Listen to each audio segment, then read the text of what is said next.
আসসালামু আলাইকুম প্রিয় শিক্ষার্থী, আরেকটি সমাধান নিয়ে তোমাদের মাঝে চলে আসলাম। আমার এবারের সমাধান হলো আমার সাজেশনের 5 নম্বর এমসিকিউর সমাধান।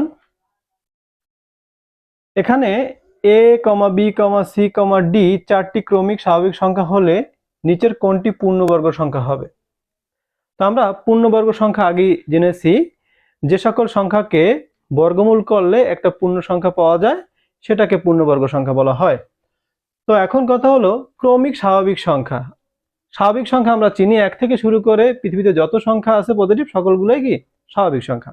তো ক্রমিক তার মানে এটাকে যদি এক ব্যবধান করে সাজানো হয় ক্রমিক আকারে, তখন এটাকে বলা হয় ক্রমিক স্বাভাবিক সংখ্যা। তো প্রথম সংখ্যা যদি আমরা 1 ধরি, তাহলে পরের সংখ্যা অবশ্যই হবে 2, পরের সংখ্যা 3, পরের সংখ্যা 4।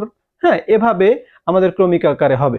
তো আমি এই এমসিকিউর সাথে সাথে আমি তোমাদেরকে বলে দেই, এর পাশাপাশি যদি এরকম আসে জোড় ক্রমিক সংখ্যা, তখন প্রথম জোড় সংখ্যা কত? 2, তারপর হবে 4, তারপর 6, তারপর 8, তারপর 10, এভাবে সংখ্যাগুলোকে তোমরা সাজাবে। আবার যদি বলে বিজোড় ক্রমিক স্বাভাবিক সংখ্যা, তখন বিজোড় 1 থেকে শুরু হবে, 1, 3, 5, 7, এভাবে ক্রমিক। তার মানে ব্যবধানগুলো কিন্তু 2 করে বাড়তেছে। ঠিক আছে? আচ্ছা, আমরা এখন এই সমাধানে আসি। তো আমার সংখ্যাগুলোকে আমি একটু যদি ধরে নেই, এ এর মান ধরে নিলাম 1, বি এর মান 2, সি এর মান 3, ডি এর মান কত? 4। এতে আমাদের জন্য অঙ্কের সমাধানটা করতে সুবিধা হবে এবং এইভাবে যত এমসিকিউ আসবে আমরা সহজেই সমাধান করতে পারবো। আমরা এখন দেখবো আমাদের অপশনগুলো। প্রথমে ক অপশনে আছে এ বি সি ডি, চারটা গুণ আকারে আছে। তো আমি 1 2 3 4 এই চারটাকে যদি আমি গুণ করি, তাহলে দেখা যাচ্ছে এর মান আসছে 24। 24 একটা বর্গ সংখ্যা নয়, কারণ একে বর্গমূল করলে এটা দশমিকে আসবে। এরপর আসি খ নম্বর আমার অপশনে। এখানে আছে আমি মানগুলোকে ধরে নিলে 1 × 2 3 × 4, তাহলে 1 × 2 ক্যালকুলেশন গুণ করলে আসে 2, এটাকে গুণ করলে আসে কত? 12, দুইটাকে আবার যোগ করলে আসে কত? 14। তো দেখো এটাও কিন্তু একটা পূর্ণবর্গ সংখ্যা না।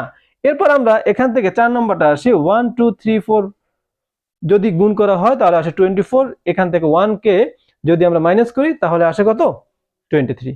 তো দেখা যাচ্ছে যে এই 23ও কি একটা পূর্ণবর্গ সংখ্যা নয়। তবে আমরা যদি 3 নম্বর আমার অপশনটা আসি, 1 2 3 4 এই তিনটা চারটাকে গুণ করলে আসে 24, এর সাথে 1 কে যদি যোগ করা হয় তাহলে আসে 25, এটাকে যদি রুট করা হয় তাহলে আসে 5। তার মানে বোঝা যাচ্ছে যে এই 25ই হলো একটি পূর্ণবর্গ সংখ্যা। তো আশা করি তোমরা আমার এই সমাধানটা খুব ভালোভাবে বুঝতে পারছো। তাহলে আমাদের অ্যান্সারটা হবে 3 নম্বর option, A B C D + 1। ধন্যবাদ তোমাদের।